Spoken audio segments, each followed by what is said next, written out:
Breaking news नाज़रीन। कराची खुराक खाते पारां नए सीज़न 5 मार्च का कणक ख़रीदारी शुरू करण जो फ़ैसिलो 8 खां 10 मैट्रिक टन कणक 25 मार्च का ख़रीदारी शुरू कई वेंदी। खुराक खातो कणक की ख़रीदारी ते 80 खां 100 अरब रुपया कर्ज़ वरितो वेंदो। सिंध के खुराक खाते कणक ख़रीदारी की इजाज़त वठण लाइ वॾी वज़ीर के समरी उमाणी छॾी।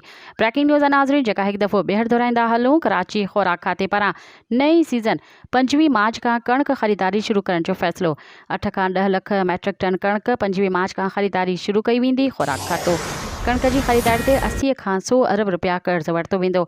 सिंध के खुराक खाते कणक ख़रीदारी की इजाज़त वठण लाइ वॾे वज़ीर के समरी उमाणी छॾी।